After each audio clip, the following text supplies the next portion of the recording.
Visual Studio Talk Show.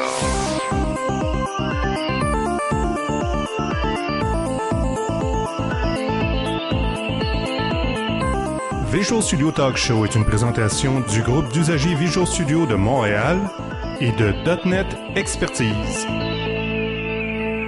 Visual Studio Talk Show. Bienvenue au Visual Studio Talk Show, le podcast où on discute de construction de logiciels avec la plateforme .NET. Mon nom est Mario Cardinal. On est mercredi le 15 novembre. On est dans les bureaux du crime, qui gracieusement nous offre un local pour qu'on puisse enregistrer le Visual Studio Talk Show. On les remercie. Guy, toujours avec moi. Ben oui, bonsoir Mario. On a une... Bon, en tout cas, moi, je sais que je suis fatigué. Là. Je m'étirais justement avant de commencer l'entrevue à probablement pour parler. Pour pas dire que tu baillais. Oh oui, tout à fait, parce que... comme on a déjà raconté, je fais des rénovations majeures chez moi ou du refactoring de maison. Donc, j'ai comme un projet qui touche pas du tout l'informatique.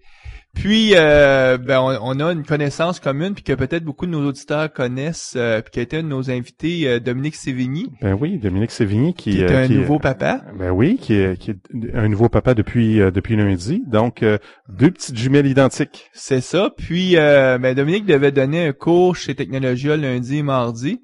Puis, je me suis retrouvé à la dernière minute à aller dépanner, puis aller donner un cours de ASP.NET avancé.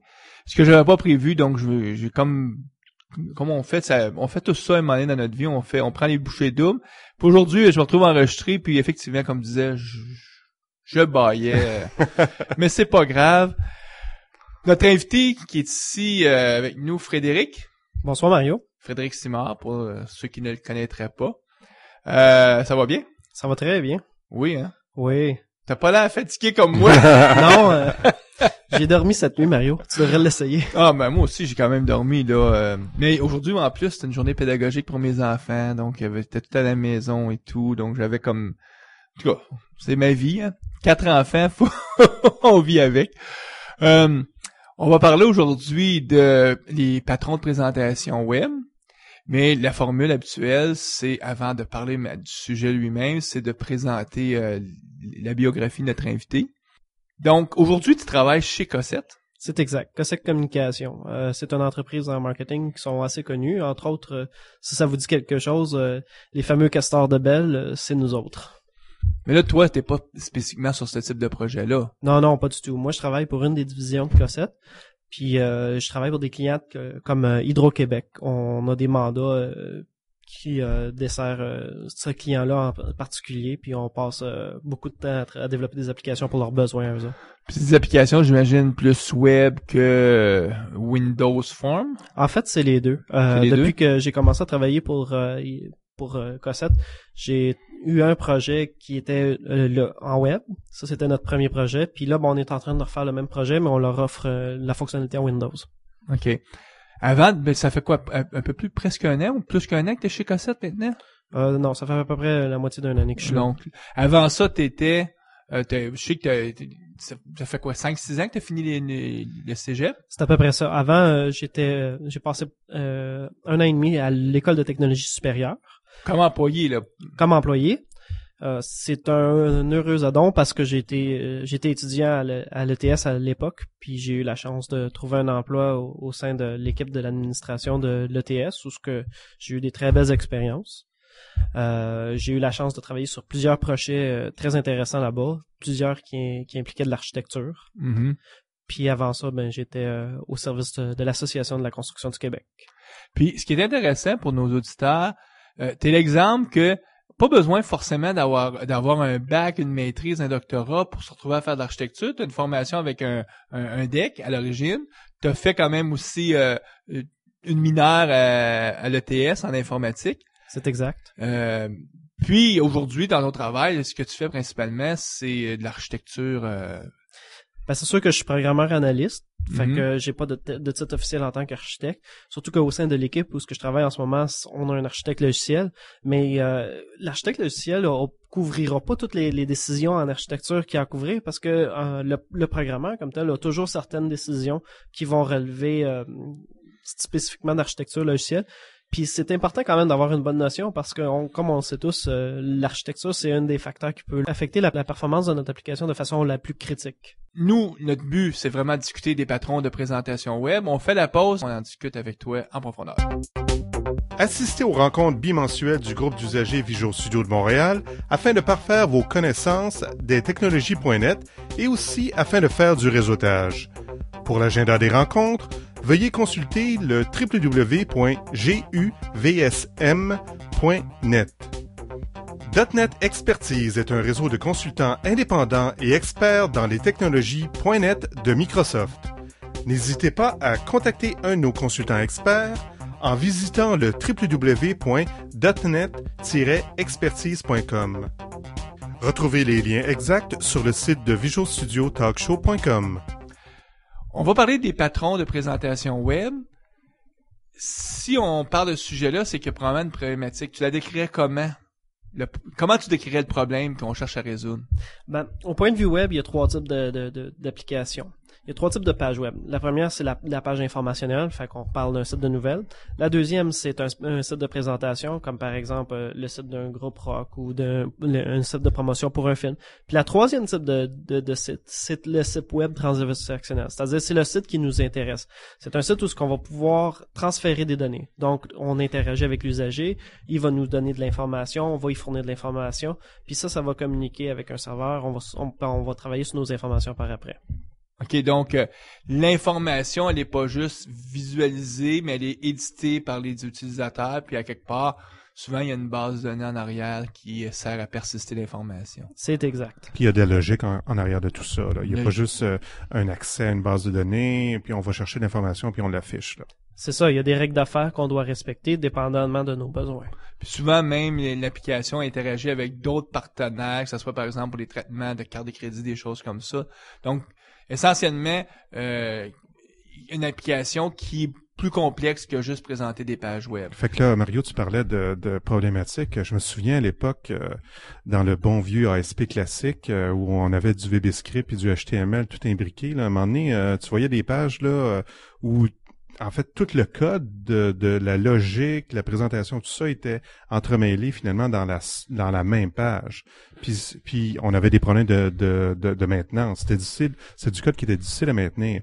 Donc, c'est un petit peu ça, là, en fait, une partie de la problématique. C'est exact. Comme tu dis, quand une application devient complexe, on peut avoir des problèmes non seulement au point de vue de la maintenance, mais aussi de la performance, parce que le code devient tellement lourd et tellement croisé qu'à un moment donné, on en perd le fil. Le bon vieux code ASP spaghetti. Donc, nous, ce qu'on va chercher, c'est essayer de séparer la présentation du code. On va essayer de séparer la présentation de la logique, on parle de la logique d'affaires, puis de la logique pour ce qui est des données. Fait qu'on veut vraiment avoir une distinction entre nos différents composants pour avoir une clarté, pour pouvoir réutiliser du code, puis pour aider à maintenir ce code-là dans le futur. Donc, si je te suis bien, une application monolithique, là, mettons, sur l'événement on-click, on aurait tout le code qui serait le traitement global pour être capable de répondre à un clic, par exemple, un clic qui serait sur un bouton sauvegarder. Là, tu pourrais avoir, je sais pas, moins 50, 60, 70 lignes de code. Les patrons qu'on va discuter, c'est qu'on va, diviser ce code-là dans des couches? Ben là, si on parle de 50 à 70 lignes de code, peut-être qu'il y a beaucoup de gens qui, comme moi, vont dire, ben là, ça fait pas de bon sens de commencer à faire une architecture complexe. Il y a des fois où il y a une bonne raison pour laquelle on veut faire une application monolithique, c'est que notre application est beaucoup trop simple pour commencer à la séparer. Comme toute décision en architecture, on veut faire une analyse de c'est quoi le niveau de complexité qu'on a, puis c'est quoi nos besoins réels. Maintenant, si on parle de plus que 50 à 70 lignes, je donnerai pas de chiffre parce que ça dépend des applications. Ou du nombre de pages aussi, là. Exactement. Si on a seulement une page, puis on a 50, 70 lignes, ben peut-être que ça vaut pas la peine. Mais si on a une cinquantaine de pages qui ont toutes 50, 70 lignes, alors là, peut-être que ça vaut la peine, là. C'est exact. Surtout s'il y a du code qui se répète. Ouais, la bonne vieille réponse, ça dépend. Donc, quelles sont les approches qu'on peut prendre justement pour séparer ou diviser la présentation d'informations de la logique Parce qu'il y a sûrement des gens qui se sont butés à ce problème-là, hein, qui ont résolu ou qui ont amené des pistes de solutions. Eh bien, si on a une page web puis que, comme tu dis, on a 50 à 70 lignes, généralement, c'est mieux de faire une application monolithique. On cherchera pas trop longtemps. Ce qui est notre code, il est tout à la même place. S'il devient un petit peu plus complexe, là, ça devient intéressant d'utiliser quelque chose qu'on appelle des scripts transactionnels. C'est-à-dire, on va avoir une séparation de notre code de la couche de présentation, mais au sein de notre code, on n'aura pas une très grande ramification, une très grande architecture. On va se contenter d'avoir quelques fonctions qui vont faire notre traitement. Ça, avec ASP.NET, en général, le modèle de ASP.NET permet de le faire par défaut de façon assez facile parce qu'on a notre code behind puis notre page HTML. Puis là, on va se contenter de faire les fonctions dont on a besoin. Peut-être une fonction pour insérer, une pour effacer, une pour mettre à jour. Mais on garde ça simple. Donc, d'ailleurs, des exemples que tu donnes, insérer, mettre à jour. Donc, on va structurer et organiser le code selon les verbes. C'est pour ça que tu dis script. Donc, on va vraiment structurer d'une façon un peu procédurale plutôt que très orientée objet. Mais c'est une façon très acceptable de structurer. Le script transactionnel permet de faire ça. Exact. Comme n'importe quelle décision en architecture, on peut pas dire qu'il y a des modèles qui sont inacceptables, à moins qu'ils répondent pas aux besoins de notre application. Il faut toujours garder à l'esprit un sens une perspective de la portée de notre application. Donc là, si je te suis bien, on devrait séparer la présentation de toute la logique d'affaires en mettant la logique d'affaires dans des scripts transactionnels. Ça pourrait être quelque chose d'acceptable. Mais il va rester qu'il y a encore du code de présentation, puis ça, il y a peut-être moyen encore de l'organiser, ce code-là. Certainement. C'est sûr que ça dépend tout le temps de la complexité de l'application, mais il y a des choses qui sont inévitables, comme par exemple l'effet d'un clic de bouton, surtout dans le web où on a une architecture qui est client-serveur. Il y a une partie du code qui va se retrouver du côté de la présentation, qu'on le veuille ou qu'on le veuille pas. Toutefois, il y a toujours des traitements qui sont en commun ou qui reviennent, mettons des boutons qui font la même chose. Si on veut avoir 2 boutons enregistrés dans notre page, ces 2 boutons-là vont effectuer la même tâche. On va avoir du code pour pouvoir attraper l'événement, mais dans les 2 cas, on va pointer vers la même fonction parce que c'est le même traitement. Mm-hmm. Puis qu'est-ce qu'on fait quand on a souvent, tu vas avoir par exemple un contrôle, puis lui est tout seul. Donc la logique est très simple mais très souvent on va avoir 3, 4, 5 contrôles qui doivent comme travailler ensemble pour être en mesure de faire quelque chose d'intelligent. Ben c'est là où on veut commencer à aller vers un modèle architectural qui est un petit peu plus classique, qui se rapproche beaucoup plus du MVC. Puis dans ce temps-là, on va avoir ce qu'on appelle un page controller. Là, tu viens de dire MVC, donc juste pour nos auditeurs, MVC, c'est un acronyme qui veut dire... Le modèle vue contrôleur. Puis si on essaie de présenter très brièvement qu'est-ce que c'est un modèle vue contrôleur. Donc j'imagine il y a quoi? Il y a un modèle, une vue et un contrôleur. Oh boy! Ben, c'est une excellente question, Mario. Quand on parle d'un MVC ou du modèle vue contrôleur, à travers les années, comme certaines personnes me l'ont déjà souligné, c'est un patron d'architecture qui a été soumis un petit peu à toutes les sauces. Il y a Smalltalk qui, il y a quelques années, a introduit le concept. Maintenant, il y avait une forme à cette époque-là. Depuis le temps, il a beaucoup évolué. Puis avec chaque architecte, souvent, on a peut-être une interprétation différente du patron. Il y a même des gens qui disent que c'est pas vraiment un pattern, c'est plus un concept ou une approche de structuration des interfaces usagées. Exactement. Mais si on s'en tient à la définition stricte, la façon que le modèle vue contrôleur est séparé, c'est que le modèle va être nos données. Autrement dit, c'est comment que nos données sont structurées. Ça peut être quelque chose d'aussi simple que notre schéma de base de données, ou ça peut être quelque chose d'un petit peu plus complexe dépendamment de notre forme, de la façon qu'on va sauvegarder nos données, si par exemple c'est dans un fichier XML. Mais essentiellement... Ou même si tu utilises par exemple un domaine d'affaires avec des objets riches, les objets riches, à ce moment-là, pourraient être tes données par rapport à la couche de présentation. Exact. Puis il y a aussi des gens qui vont incorporer dans leur modèle toute la couche, tout l'aspect accès aux données. Pas juste les données comme telles, mais tous nos objets qui vont nous permettre d'aller stocker puis d'aller manipuler directement nos objets. C'est ce qu'on va appeler souvent une DAL ou un Data Access Layer, une couche qui va s'occuper d'accéder aux données. Je veux juste revenir un petit peu à les définitions du MVC. Si on voulait l'imager un petit peu là pour les auditeurs, là, parce que bon, on n'a pas un podcast, là, on n'a rien de visuel. Donc, est-ce que ça serait le point d'entrée de toute notre logique? Donc, chacune des pages appellerait le quelque chose qui serait le MVC, soit une classe ou quelque chose comme ça, qui serait notre point d'entrée au niveau de la logique d'affaires? Je le définirais pas vraiment comme ça, à moins que je te comprenne mal, parce que Ça pourrait arriver, ouais. parce que souvent notre interface ou ce que tu perçois comme le point d'entrée va faire partie, au moins dans une certaine mesure, de notre MVC. C'est ce qui, bon, on disait que le M pour modèle, c'est les données. Oui. Donc, le V, la vue, c'est ce que l'utilisateur voit. C'est exact. Maintenant, une nuance que plusieurs architectes veulent faire quand ils parlent de vue, puis ça c'est important, c'est que la vue n'est pas l'interface. Parce que l'interface comporte des boutons, puis les boutons ne sont pas partie de la vue. La vue, c'est strictement la présentation à l'usager de nos données. Donc, si on a une page web avec une grille, puis 2 boutons pour dire sauvegarder puis faire des modifications, ben les boutons ne sont pas la vue, ce sont l'interface, et les architectes logiciels qui sont un petit peu plus puristes vont dire que les boutons font partie du contrôleur parce qu'ils nous permettent de faire les modifications sur notre vue.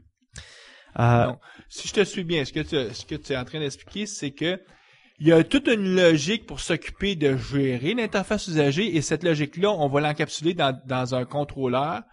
Puis donc, si on résume, le modèle, c'est les données, le contrôleur, c'est la logique qui est capable de tripoter les données, puis la vue, c'est ce qui présente l'information. Puis dans un modèle web, la vue, ça va être vraiment juste ce qu'on voit dans le navigateur, dans le browser. C'est exact. Mais pas pas la page ASPX qui est exécutée sur le serveur. C'est ça, je pense, que tu veux amener comme nuance. Exactement. Moi, ce que j'aime bien, c'est souvent de faire des comparaisons avec la vraie vie quand on parle d'architecture. Parce qu'il y a beaucoup des choses et des concepts qu'on trouve en architecture qu'on peut faire un parallèle dans la vraie vie. Fait que si on prenait une entreprise, notre contrôleur, c'est un petit peu comme le patron. C'est lui qui dit à qui doit faire quoi. Notre modèle, ben, c'est le gars qui est dans l'usine puis qui fait le travail. Puis la vue, ben, c'est la personne de PR qui va parler avec les médias pour pouvoir leur dire que tout va bien. Qui va aller luncher avec les clients. Donc, on a présenté le modèle view, le modèle view controller. Puis quand je t'ai interrompu pour te demander, oups, on va situer ça, ce qu'on était en train d'expliquer, c'est que souvent on doit faire collaborer plusieurs contrôles ensemble pour être capable de faire un traitement quelconque. Puis là, tu me parlais à ce moment-là que souvent on va créer une petite couche, on va étendre notre contrôleur finalement. Accès aux données. C'est exact. C'est que là, qu'est-ce qu'on va vouloir faire dans ce temps-là?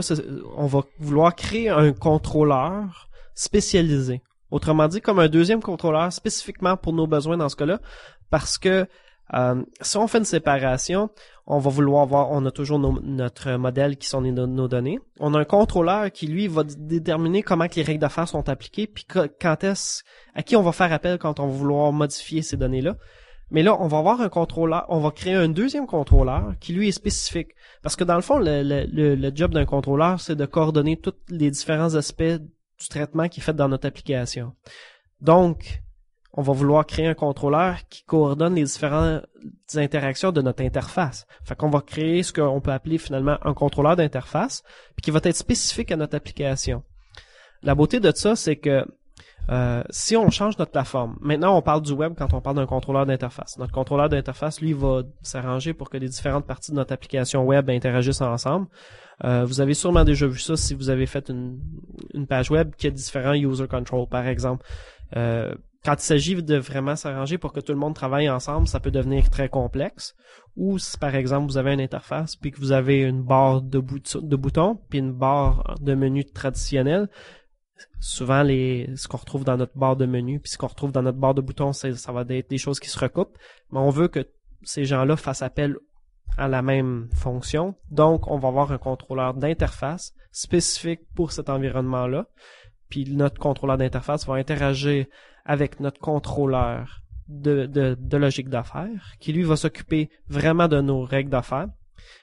Puis l'utilité de créer une telle chose, c'est que après ça, si on change notre application d'environnement, on peut réutiliser le contrôleur de logique d'affaires et notre couche de données ou notre modèle. Quand tu parles changer d'environnement, c'est d'avoir une application Windows, par exemple? Exactement. Si on décide, on a une application web, on décide qu'on passe à une application Windows, on réutilise la moitié de ce qu'on a déjà fait comme travail. Donc, si je te suis bien, est-ce qu'on peut faire un parallèle avec le découpage en couches que souvent Microsoft, mais que beaucoup de monde présente, de dire, bon, une application devrait toujours avoir une couche présentation, une couche logique d'affaires, puis une couche d'accès aux données. C'est exact. Donc, est-ce que tu peux quasiment faire une similitude en disant, la couche d'accès aux données, c'est justement ton modèle, la couche de logique d'affaires, c'est ton contrôleur, la couche de présentation, c'est justement la couche, la vue. Puis, souvent, le monde reconnaît quand la couche de présentation puis la logique d'affaires, on dit on doit avoir une couche applicative, mais cette couche applicative-là, c'est justement la logique, le contrôleur d'interface, ce que toi tu appelles le contrôleur d'interface. Souvent, les gens vont même parler peut-être de présentateur. En tout cas, il y a eu des tentatives dans les dernières années de parler de presenter pattern. Je sais pas quelle est la dernière terminologie de ce côté-là. Le dernier terme à la mode, quoi. Je sais pas si on peut dire à la mode, mais les gens dans l'industrie essaient comme de définir du vocabulaire parce que pour réussir à communiquer le plus simplement, puis. Ouais, mais des fois ça complexifie la conversation parce que il y a tellement les gens appellent ça d'une façon pendant un bout de temps, changent de terme, etc. Je sais qu'en anglais, on hésite entre le contrôleur d'interface ou le présentateur d'interface. Un ou l'autre, je pense, peut être aussi valable. Hein. Je sais pas ce que tu en penses, Frédéric. Ben, je suis d'accord avec toi. Je pense que le plus gros du problème, c'est que il y a beaucoup des concepts avec lesquels on deal en architecture qui sont des concepts abstraits. Donc, la ligne ou la limite, la frontière est pas claire. Quand on veut séparer deux concepts qui ont une nuance très légère, souvent les gens vont insister sur l'importance de cette nuance-là. Bon, si elle est importante ou pas, c'est débattable. Mais à cause de ça, ils vont vouloir créer du nouveau vocabulaire pour pouvoir faire une distinction entre les deux choses, ce qui est compréhensible. Mais pour venir à ce que tu disais, toi tu parlais surtout du modèle 3 tiers, ce qu'on appelle, qui est la séparation entre 3 couches. Puis c'est vrai que ça ressemble beaucoup à notre patron qu'on appelle le MVC. C'est probablement une des façons les plus simples de l'exprimer. En tout cas, un haut niveau d'abstraction, on peut le voir comme ça. Exactement. Et comme je disais aussi, c'est que souvent il y a des puristes qui vont vouloir débattre avec toi qu'il y a certaines parties du modèle 3 tiers qui font que c'est pas vraiment applicable. Moi, de mon point de vue à moi, je pense que c'est une représentation acceptable de l'idée du MVC. C'est quoi les bénéfices justement de diviser ou séparer la présentation de la logique d'affaires justement? C'est quoi les bénéfices qu'on va en tirer d'appliquer une approche à la MVC? Ben, je pense que le premier bénéfice qu'on peut en tirer, c'est la réutilisabilité. Si tu mets ta logique d'affaires dans ton interface, puis que tu as besoin dans le cas d'une Windows Form par exemple, tu as besoin de créer une deuxième forme, puis qu'il y a une partie de cette logique d'affaires-là qui se retrouve dans cette forme-là aussi, il va falloir que tu fasses du copier-coller ou que tu fasses des petits détours comme ça. Tandis qu'en séparant, mais là, tu atteins ce qu'on appelle la réutilisabilité. Il y a aussi la maintenabilité, concept que Guy a avancé tout à l'heure, qui peut être quelque chose qu'on va vouloir atteindre parce que ça va être plus facile dans le futur quand on va avoir des problèmes à retrouver la source du problème ou à aller rajouter des fonctionnalités. La maintenabilité étant liée au fait que tu voudrais que un bloc de code soit unique à un seul endroit. Donc là, quand tu le changes en une seule fois. C'est exact. À quelque part, toute l'approche orientée objet, c'était un peu ça. De dire, ben, regarde, on va encapsuler dans un objet spécialisé pour un problème bien précis. Par exemple, si j'ai un objet personne, tous les comportements d'un objet personne, je vais les encapsuler dans un objet. Donc, c'est ce que recherchait l'orienté objet. C'est ce qu'on va rechercher aussi là, en divisant en séparant la présentation du code. Exactement. Je vais utiliser un autre mot habilité en ce moment, là, parce que souvent, les buts de l'architecture, c'est beaucoup des mots comme ça. Il y a aussi l'extensibilité. Maintenant, ce que ça veut dire, c'est que si je veux rajouter un nouveau module à mon application parce que mon client a décidé qu'il y avait un nouveau besoin qui sortait de nulle part, mais qui était indispensable, ben avec une réutilisation de notre code en structurant notre code, on va pouvoir rajouter des features de façon beaucoup plus facile que si on intègre tout ça dans un seul interface. Puis là, ben, on vient essayer de démêler toutes les interactions entre les différentes parties. Ça, c'est une autre chose. Les fameux effets surprises, les choses qu'on n'a jamais prévues parce que il y a du code qui se recoupe, qu'on essaie de réutiliser des parties de code, puis là, ben, ça devient des features. Ouais. Une des choses aussi qui peut être un bénéfice de ça, c'est que la majorité des frameworks existants pour faire des tests, que ce soit des tests unitaires ou même quelque part, peut-être moins les tests fonctionnels, mais en tout cas les tests unitaires, c'est le cas. On n'a jamais d'interface usagée. En tout cas, on prévoit pas de tester la partie d'interface usagée parce qu'on s'attend à ce que l'interface usagée soit quand même assez simple parce que tu as découplé, t'as encapsulé toute la logique dans des composantes qui, elles, ont pas de UI puis que tu vas pouvoir les tester avec les frameworks de tests unitaires. C'est exact. Il y a des méthodologies de développement comme Agile puis des concepts comme le TDD qui font que ça va être très fortement axé justement sur des modèles architecturaux où on va vouloir séparer nos objets pour justement permettre de faire beaucoup de tests de façon le plus automatisé possible, mais le plus rapide possible si c'est pas automatisé. Puis ce genre de modèles de développement-là vont exiger qu'on développe selon ce genre de concept-là finalement. OK. Donc concrètement, un développeur là, je suis un développeur, je veux implémenter le MVC là. Donc j'ai une nouvelle application web, je veux faire les choses là de la bonne façon. Donc je pars mon Visual Studio, évidemment, je crée mon projet web, mais qu'est-ce que je vais créer d'autre comme projet puis comment je vais les interrelier, Frédéric? Ben, il y a différentes méthodologies pour pouvoir développer notre architecture, dans le cas ce que tu me dis, Guy. Il y en a qui préfèrent procéder de façon, ce qu'on dit top-down, c'est-à-dire ils commencent par l'interface puis après ça ils s'en vont en profondeur. Moi, je préfère de beaucoup la façon bottom-up, c'est-à-dire on commence par la couche d'accès de données. OK, donc je pars mon nouveau projet. Là, j'ai pas tout de suite mon projet web. Je pense tout de suite à ma couche d'accès aux données. Exact. Mais la première étape, c'est vraiment se créer une solution tout nu. Avec Visual Studio, tu as intérêt de créer une solution tout nu, puis après ça, insérer dans tes solutions tes différents projets. Sinon, si tu as le malheur de créer un projet, sans solution, il va te créer une solution, en tout cas pas à la racine, mais dans ton donc créer ce qu'on appelle un blank solution, une solution qui est vide. Oui. On pense tout de suite à nos accès aux données. Donc, ça veut dire en même temps on doit penser immédiatement à la structure de notre base de données. C'est exact. Il faut avoir une idée assez claire de comment est-ce qu'on veut stocker nos données. La raison pour laquelle moi je préconise ce genre d'approche-là, c'est que dans mon expérience, la façon dont nos données sont modélisées vont affecter énormément la façon qu'ils vont être manipulées et présentées. Okay. Donc, c'est une chose qu'il faut toujours tenir compte, c'est comment est-ce que mes données vont être stockées, comment est-ce que je vais les modéliser en arrière. Puis ça, tout le code qui va s'occuper de faire les accès aux données, tu vas l'encapsuler dans un class assembly? Dans une librairie classe, un class library. C'est ce qu'on va vouloir faire. Fait une fois qu'on a créé notre solution, on va créer un premier projet qui va être notre couche d'accès de données, notre DAL. Mm-hmm. Puis ça va être dans un class library. Parfait. Donc, j'ai pensé à mes données, ma structure de base de données. J'ai créé mon projet class library qui va être mon DAL. Donc, maintenant, je peux faire du code qui va aller chercher des données, qui va les retourner. Exact. Donc, prochaine étape, est-ce que tu embarques tout de suite dans tes scripts transactionnels ou tu vas partir de l'interface pour les... Ben, une fois qu'on a testé nos objets, moi, en tout cas, ça serait la prochaine étape que je peux voir, c'est tester nos objets d'accès de données. Parce qu'à ce moment-là, c'est très facile de le faire. Mm-hmm. Puis si on a des problèmes, on va les détecter de façon... Donc, tu bâtis tous des jeux de tests unitaires pour valider que ton DAL fonctionne bien. C'est un excellent Exactement. point. Maintenant, en général, tu devrais avoir une idée assez définie de la complexité de ton application à ce point-là. Puis tu devrais être en mesure de déterminer si tu as besoin des scripts transactionnels ou une architecture un petit peu plus complexe comme le MVC. Donc, si mon application elle a une architecture ou une complexité qui est, on peut dire, basse à moyenne, on va vouloir faire des scripts transactionnels. À ce moment-là, dans l'environnement .NET, ce qu'on peut faire, c'est faire notre projet web.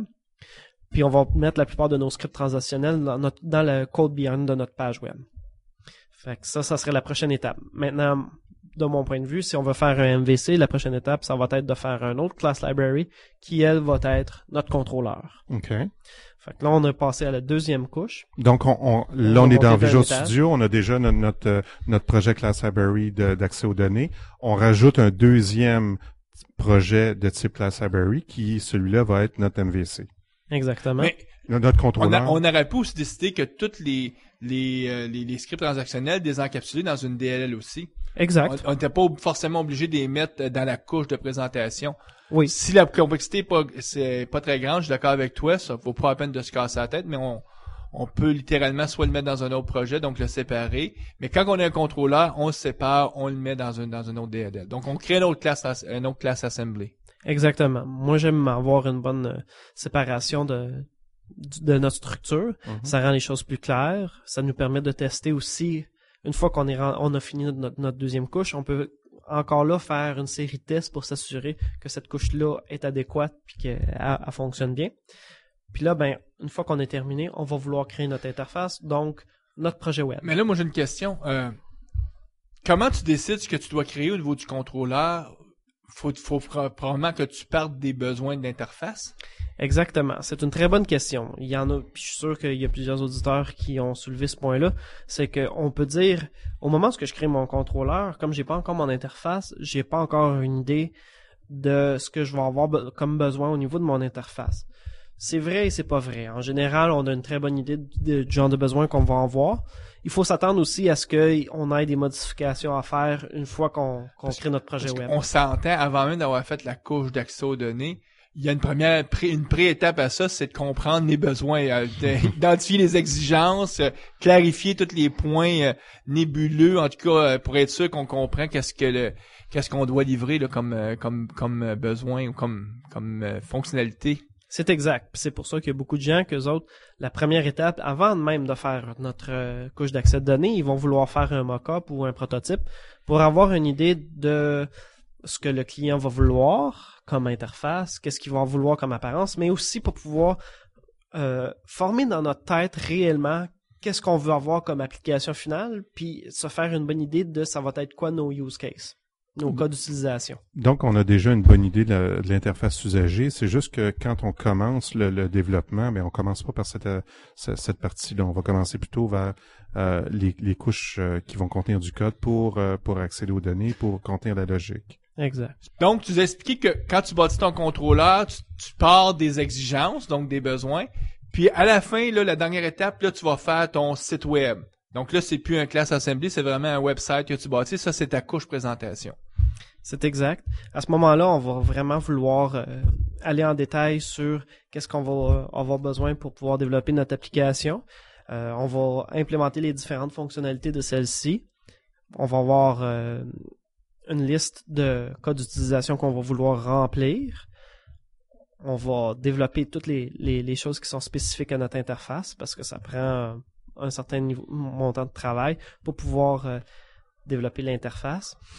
Il y a aussi souvent des choses qui sont un petit peu plus complexes au niveau de l'interface, comme vous le savez sûrement, qui sont les différents requirements. Des fois, on va avoir des complexités qui sont liées, par exemple, à une grille. On va vouloir avoir une certaine présentation spécifique. Puis là, ben ça va faire appel à certaines fonctionnalités qui vont être spécifiques à notre contrôleur d'interface. Puis c'est important de garder à l'esprit que notre contrôleur, c'est pas quelque chose qui va être vraiment fixe ou gelé. Fait que des fois, on va avoir des mises à jour à faire à notre contrôleur à ce niveau-là. Parce que le site web, les pages ASPX, ça devient ton contrôleur d'interface. Ça devient notre contrôleur d'interface, mais aussi notre vue. C'est les deux, dans le fond. Parce que notre page web a deux rôles, c'est de présenter les données qu'on a, puis d'offrir à notre usager la possibilité de modifier ces données-là. OK. Tu as parlé que toi, si tu préférais fonctionner bottom-up, est-ce que ça serait acceptable de fonctionner top-down et dire, OK, moi, je vais faire mon site web. Puis à ce moment-là, je vais faire quoi? Je ferai mes Tu fais toute l'interface? Mais tu pourras rien attacher en dessous parce que tu n'as pas encore tes DLL pour faire ton contrôleur, tes accès aux données. Donc, ça va être difficile. La difficulté, ça va être de tester ces choses-là, j'imagine. Ça va être de tester, puis aussi, ça va être de trouver des bouts de fonctionnalité que tu vas pouvoir utiliser de page en page. Dans ce cas-là, ce qu'on va faire souvent, c'est qu'on va faire ce qu'on appelle des mock objects, c'est-à-dire c'est des objets qui vont être vides, qu'on va appeler pour nous donner une simulation du traitement. On peut remplacer, par exemple, notre couche d'accès de données par des données qui vont être hard-codées ou qui vont être dans des fichiers de façon temporaire, puis avec lesquels on va jouer pour pouvoir tester les fonctionnalités de notre interface. Il y a des gens qui appellent ça des stubs. Donc, on va se créer des stubs, puis c'est du code jetable, mais c'est juste pour au moins valider que la couche présentation est correcte, puis après ça, on fait le contrôleur, puis après ça, on fait l'accès aux données. C'est exact. On a fait, il y a un petit bout de temps, il y a à peu près, c'est-tu à peu près un an, Mario? On a fait une émission sur les mock-objects. Là. Oui, ça va être une bonne émission. Oui. En effet. Il y a des gens qui vont préférer fonctionner de façon top-down, puis je suis pas quelqu'un pour dire qu'il y a une façon qui est meilleure que l'autre. Chaque architecte va choisir comment il va vouloir procéder. Il y a des gens qui préfèrent fonctionner de cette façon-là quand ils vont développer. Il y a aussi les projets qui, des fois, vont faire plus appel à ce genre d'approche-là. Est-ce qu'on pourrait dire, si c'est, mettons, souvent, on a nos auditeurs, là, ils sont pas dans des grosses équipes, ils sont des petites équipes. Cette approche-là de séparer, pas créer un site monolithique, même si la complexité de ce qu'ils font est peut-être pas si grosse, est-ce que ça pourrait être quand même une discipline qui pourrait s'imposer juste pour pouvoir bénéficier de bâtir des tests unitaires, ces choses-là? Est-ce que ça pourrait être une bonne pratique? En effet, comme tu dis, parfois on va vouloir avoir une séparation justement parce qu'on a une équipe puis que les gens dans notre équipe vont vouloir travailler tous ensemble sur le même projet. Donc, on va, en ayant une architecture qui va avoir une certaine séparation, ça va nous permettre d'avoir une séparation des tâches. Donc, une personne peut travailler sur un aspect de notre application pendant que l'autre va travailler sur l'autre aspect. Par exemple, on pourrait choisir dans un mode top-down, une personne travaille sur l'interface en utilisant des mock-objects, pendant que l'autre va travailler à développer les fonctionnalités de notre contrôleur, puis une troisième va vouloir développer, par exemple, notre DAL.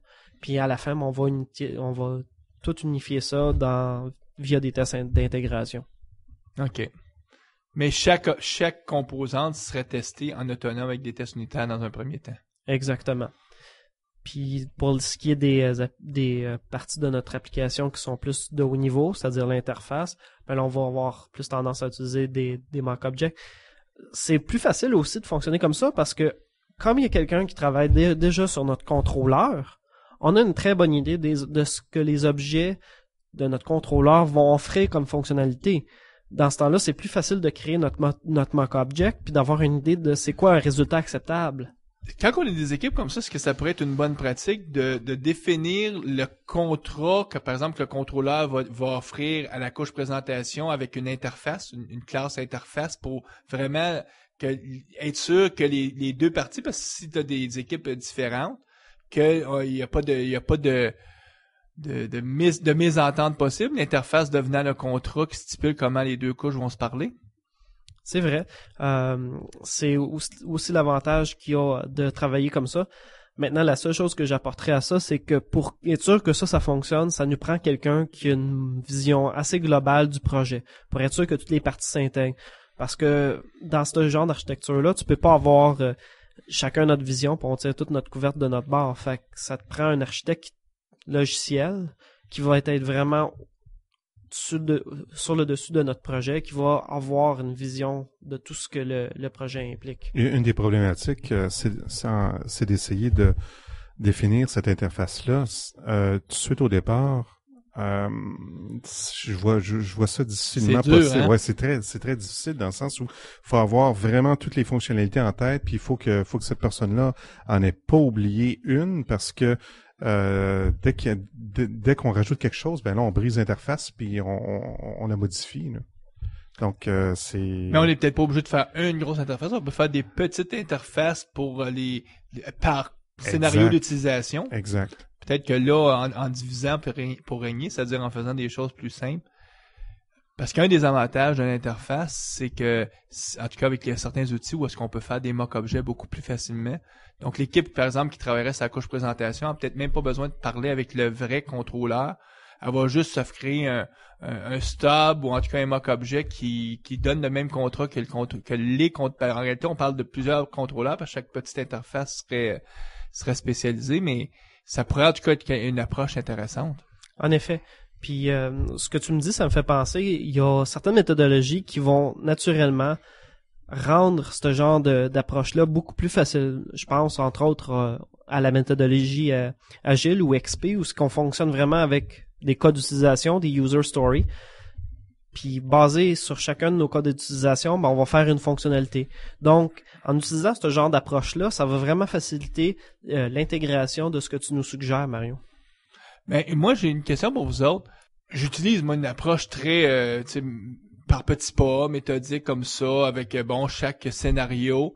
J'ai jamais vu, moi, des projets où est-ce que les gens étaient capables d'écrire comme les 28 ou 66 scénarios, puis finalement, au bout du compte, c'était comme, ils faisaient un premier draft, mais fallait qu'on refaire des 20, 30 itérations dessus.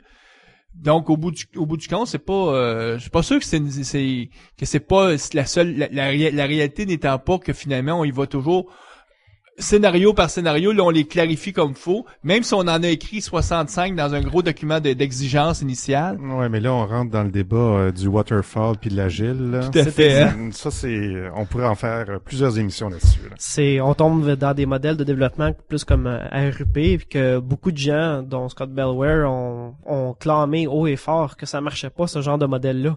Fait que, comme Guy dit, on pourrait partir dans un débat où est-ce qu'on serait encore ici demain matin. Je veux pas dire que ça marche pas dans le sens qu'ils atteignent pas les objectifs qu'ils atteignent.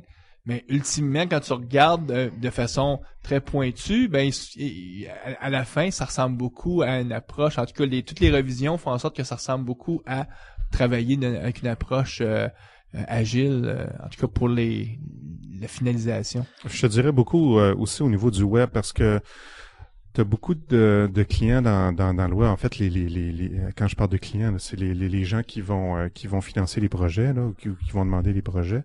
Ben, c'est des clients dans un petit peu marketing, avec un sens plus marketing là que des applications là d'affaires standards là, Windows où c'est pour les entreprises. Donc puis ces gens-là sont visuels, tout ça, puis ils vont rajouter au fur et à mesure que l'application va être développée, vont rajouter soit des choses qui n'avaient pas été prévues au départ et tout ça. Donc, l'aspect agile, je pense qu'il est vraiment important au niveau du web, là. Je sais pas si tu le vois un petit peu comme ça chez Cossette.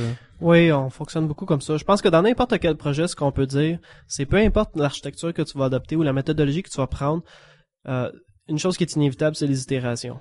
Il y a rien qui va être fait juste une fois, puis on va avoir fini, puis on wrap ça, puis c'est tout. On va tout le temps falloir revenir, repasser, faire des ajustements. Les itérations sont inévitables dans n'importe quel cas.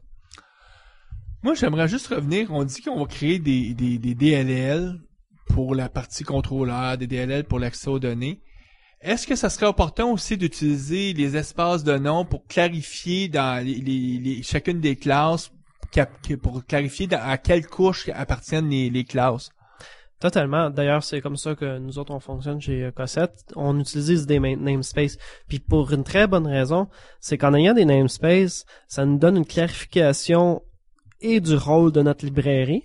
Fait qu'on sait qui est-ce qui a développé cette librairie-là, par exemple. Si on veut nommer, on peut dire donner le nom de la compagnie à notre namespace, mais ça peut aussi donner une idée des fonctionnalités qui sont implémentées, puis des projets dans le cadre ça a été. Ce que tu dis, c'est intéressant. C'est une très bonne pratique de commencer notre espace de nom par notre nom de compagnie, qui est souvent notre nom de domaine Internet, parce qu'on sait que ça, c'est unique, parce que ce qu'on veut, c'est que notre espace de nom soit unique. Il y a un premier but là. Exact. Puis après notre nom de compagnie, on va souvent avoir des sous-ensembles qui peuvent être par projet, puis là par projet, après ça par couche. Donc tout ce qui touche la partie présentation, la partie logique d'affaires, la partie data access. Donc est-ce que vous fonctionnez comme ça chez Cossette, j'imagine? C'est exact. Puis je pense comme tu dis, Mario, c'est une bonne pratique parce que justement, on a une définition claire de ce que notre librairie est, d'où ce qu'elle provient, qu'est-ce qu'elle fait. Puis c'est quoi ultimement les fonctionnalités qu'elle implémente. Comme par exemple, si toi tu développais une librairie, ben tu voudrais peut-être l'appeler, mettons, Mario Cardinal, .contrôleur, point, il y a d'autres détails que tu veux apporter, tu peux rajouter un autre préfixe. Il y en a d'autres ils vont procéder un petit peu différemment. Ils vont dire Mario Cardinal, point, mettons, le projet sur lequel tu as travaillé. Fait que, mettons, c'est ton client. AAA, c'est ton client, ben, ça va être Mario Cardinal, point AAA, point controller, pour pouvoir signifier que c'est un contrôleur que tu as développé dans le cadre de ton projet. Par après, ben, quand tu vas vouloir retrouver des fonctionnalités spécifiques, maintenant tu dis, ben, j'ai travaillé sur ce genre de fonctionnalité-là quand je travaillais chez AA, je vais aller voir mon contrôleur si je peux le réutiliser, puis des fois, ça va être le cas. L'autre avantage, c'est sûr que les espaces de nom, on est dans un monde logique, mais oui. Tout à l'heure, ces composantes-là, il faut les déployer dans un monde physique. Puis quand on va les déployer, on va devoir donner des noms à ces DLL-là, donc on peut réutiliser un peu la même logique pour les noms. Exact. On peut aussi prendre le contrôle finalement des dépendances entre ces fameuses composantes-là, parce que ça aussi, on veut s'assurer de jamais avoir de dépendance circulaire. On veut pas qu'une composante une composante A appelle une composante B, qu'elle appelle une composante C, qui elle, la C appelle la composante A. On est à ce moment-là, on sait plus qui commence où, donc on peut jamais compiler un projet de A à Z à ce moment-là quand on a mais si on a bien découpé en appliquant le patron comme tu nous parles, le MVC, on n'aura jamais de dépendance circulaire, ça c'est à peu près sûr. En effet, ça va être parce que on peut dire que .NET aimera pas ça si tu commences à mettre des références circulaires.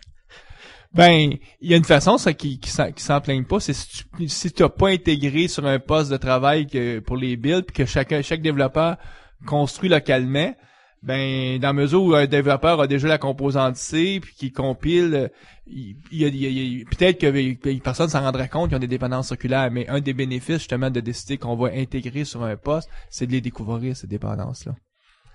Écoute, Frédéric, en terminant, est-ce que tu aurais un site web, un livre, quelque chose que tu aimerais partager avec nos auditeurs, qui peut être en lien avec ce qu'on a discuté, ou quelque chose complètement nouveau, autre que tu as vu dernièrement, tu disais, hey, ça là, allez voir ça.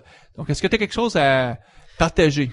Eh bien, si vous aimez l'architecture, personnellement, un livre que j'aime beaucoup et qui est ma Bible, qui est la Bible de beaucoup d'architectes, c'est le livre sur les patterns de Martin Fowler. Oui, le Pattern for Enterprise Application Architecture. C'est exact. Puis il y a naturellement le site web que Martin Fowler a, sur lequel il va discuter de façon régulière des différents produits de ses cogitations sur le domaine de l'architecture, puisque, comme on le sait, c'est vraiment une sommité dans le domaine, Martin Fowler. Donc, on va mettre les liens sur le site du Visual Studio Talk Show. Si vous voulez quelque chose d'un petit peu plus classique aussi, il y a le livre par le Gang of Four, qui est aussi une référence en soi pour ce qui est d'architecture. Mais ça, c'est quelque chose de beaucoup plus, comment je pourrais dire, concret. C'est vraiment la base. Si vous commencez dans le domaine de l'architecture, c'est vraiment une des choses qui serait intéressant à consulter. Des patrons de conception orientés objet de bas niveau plutôt que des patrons d'architecture. Exact. Ce qui veut pas dire que c'est pas valable, là. Non, en effet, mais la beauté du livre de Martin Fowler, quelque chose que moi que j'aime beaucoup, c'est que c'est un livre qui est très proche de la pratique, qui est très concret. Je veux dire, la dernière version parle même de l'environnement .NET puis de l'environnement Java. C'est proche de ce qu'on fait en entreprise, c'est proche du modèle 3 tiers, puis il explique beaucoup de différents concepts qui sont très faciles à utiliser aujourd'hui. Ben écoute, on te remercie encore. Puis nous, on va faire la pause et on va passer aux actualités. Exact.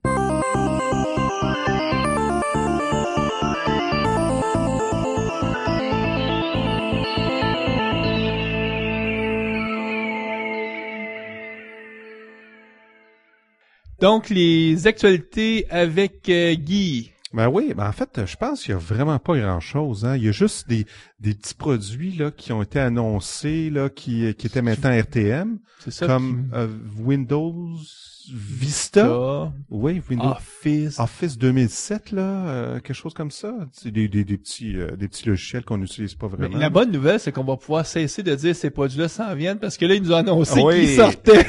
Donc, farce à part, la bonne nouvelle, c'est que Vista et Office 2007 ont été annoncés RTM, donc Release to Manufacturing.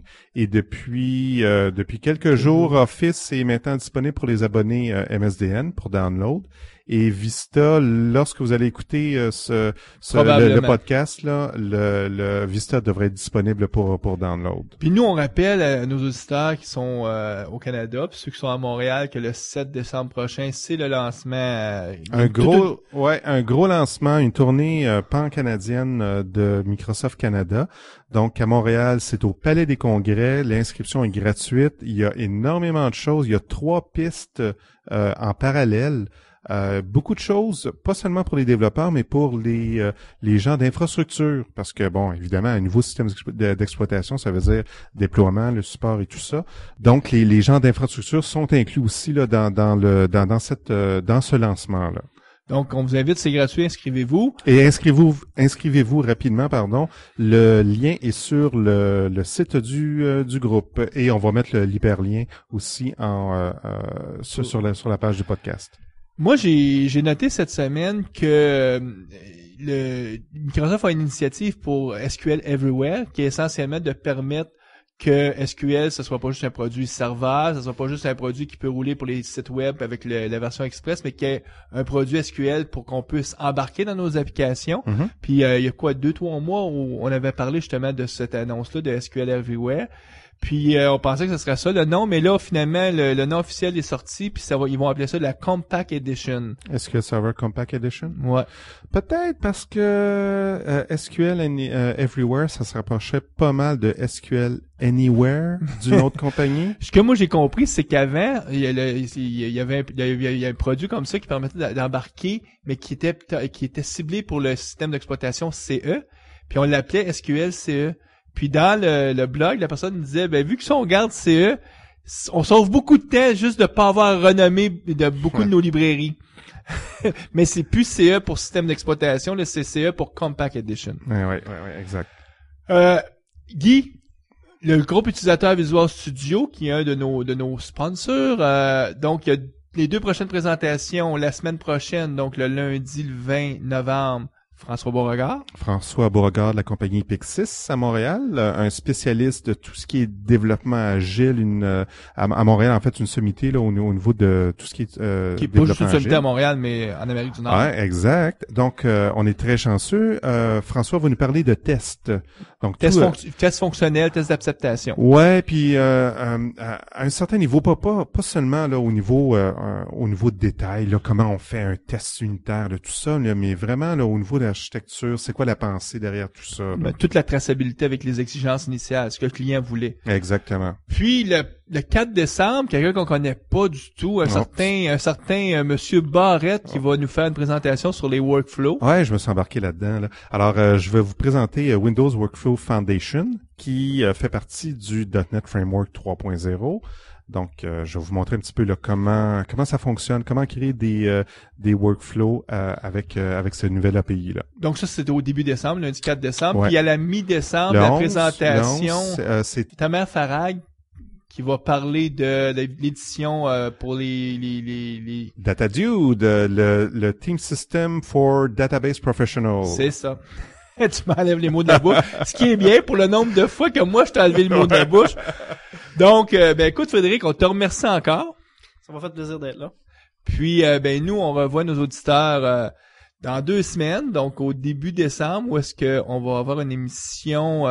C'est une émission qu'on a déjà enregistrée il y a longtemps avec Scott Bellware. Ben oui. On parle de Test Driven Development, TDD. Mm-hmm. Donc, on ressort une vieille émission qu'on avait dans nos boulamites, mais que là, on se dit là, il serait temps qu'on la publie. Sinon, on veut quand même pas les laisser traîner trop longtemps. Donc, on va vous présenter ça. Sur ça, bien, on vous souhaite du bon travail, que ça aille assez bien passer à travers le mois de novembre, le mois des morts. Un jour, il va y avoir de la neige, ça va devenir lumineux. Mais laisse faire toi avec la neige. Tu connais la règle, hein? La neige, elle va arriver juste le 25 décembre. Ouais, en tout cas, c'est fun d'avoir un Noël avec de la neige quand même. Sur ça, bien, on se revoit la prochaine. Au revoir.